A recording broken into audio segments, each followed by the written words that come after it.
Ate, nakiusap na ako sa iyo kahapon eh. Sabi ko sa iyo, baka pwedeng wag na diyan magano ng ano eh kasi bago. Na kami nagsusunog dito. Bago lang kayo dito. Masyado kayo.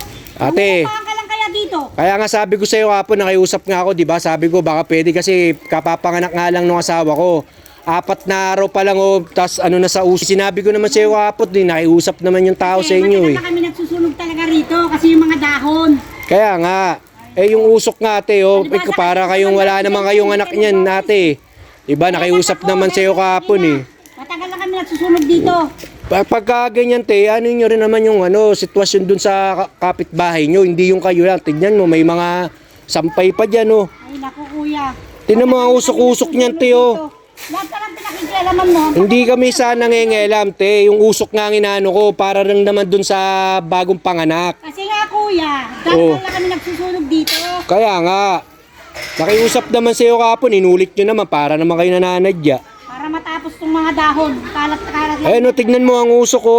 Pasok lahat dyan sa nanunong bata, oh. Tsaka isa pa, pinapausokin ko yung mangga. Marami din naman nakikinabang dyan. Ang layo-layo naman ng usok ng mangga nyo, te.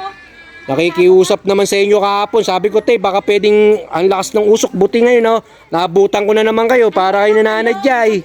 Bagong-bago pa lang kayo dito, nangungupahan kayo. Di ba tagal na kami nagsusunog dito? Porque ba nangungupahan kami, ganyan ang trato nyo sa mga kapitbahay nyo. Dapat hindi ganun kung paano makisama, te. Nakiusap. Tignan nyo, gulong pa yan, oh. Ang sakit sa ilong ng bata yan, gulong yan, oh. Alam mo kuya, Dapat di kayo nagaganyan ng usok. nagdadamay nga nalilinis yung bakuran nyo eh. Ay, bakuran, layo-layo namin. Bakuran ba yan? Tignan mo, may gulong pa yan, oh. Ang sakit sa ilong yan. Tignan nyo naman, gulong pa yan, te, oh. E di ang lakas na naman yan kahapon. Ang lakas na nga ng usok, eh. Oh. Kaya nga yung nasusunog yung mga basura kaysa nakakalang. Diyos ko, para naman kayo hindi mapakiusapan.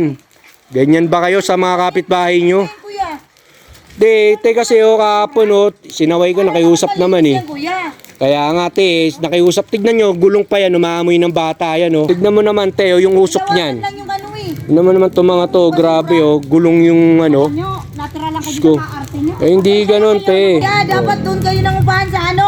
Oh, Sa tignan nyo, te, division. oh.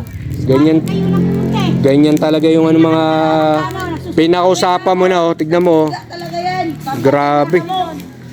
Te, hindi ako papayag dyan. Lakas na ng usok niya, no. Huwag ka ng ano kasi Maano nung ano eh, nakiusap na sa inyo eh. Uwa ako ng tubig, babasahin ko yan. Tignan nyo, ayan o.